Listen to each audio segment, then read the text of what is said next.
Hi everybody, happy Tuesday. It's time for Quick Tip Tuesday. And so today I want to share with you some of the things that you can do with one of the zippered notebooks. I call them Trapper Keepers. They're not always Trapper Keepers. This one is particularly bulky, which is what happens when you order from Amazon where you can't see what it really looks like. But one of the things that I use them for that I find them very, very helpful for is helping students have a home base but also a home base that can move with them.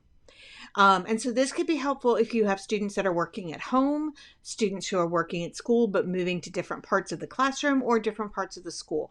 We actually used it for a student who was going into inclusion classes throughout the day, and this allowed all of his materials to be in one place. And one of the things that you can use just a notebook, and you can even put things in it that you can zip up and hold things. The thing I like about the Trapper Keeper, though, if you can find one that's not quite as bulky, is that they zip.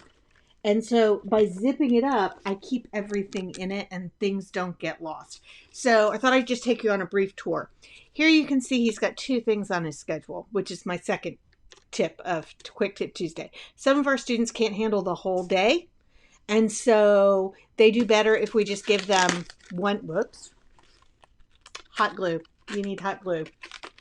I'm not allowed to use hot glue. I burn things down. You do better if you've got one visual on it and then you put another one. Well, the easiest way to do that, or some need two, is to be able to put them on a notebook and then put them in order inside.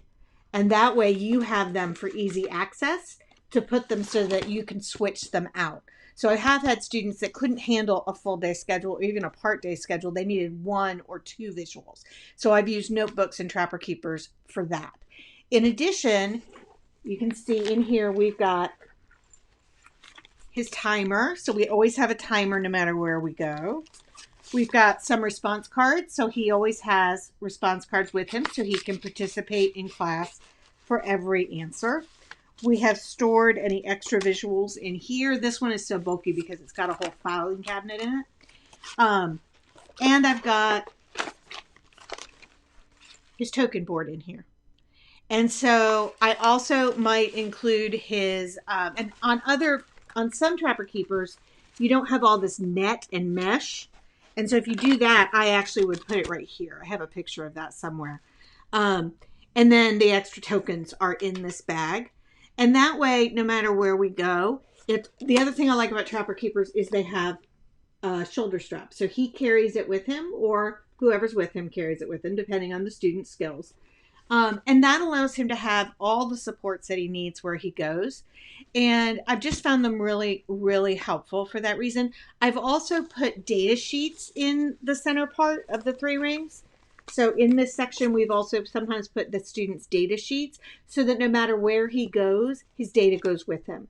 So we aren't always looking for that data sheet. This would work really well as well if you're working with a student in distance learning and he needs a home base at home. A lot of our classrooms, we have home base for things and we have schedules on the wall. That may not be something families could do, but maybe they could set up a Trapper Keeper that is the center of all materials. Things always go back there. That way they don't lose them. So that's today's Tuesday tip. And I will make sure to put this on YouTube if it would be helpful for you to share it with your families. And thank you so much for watching. Bye, guys.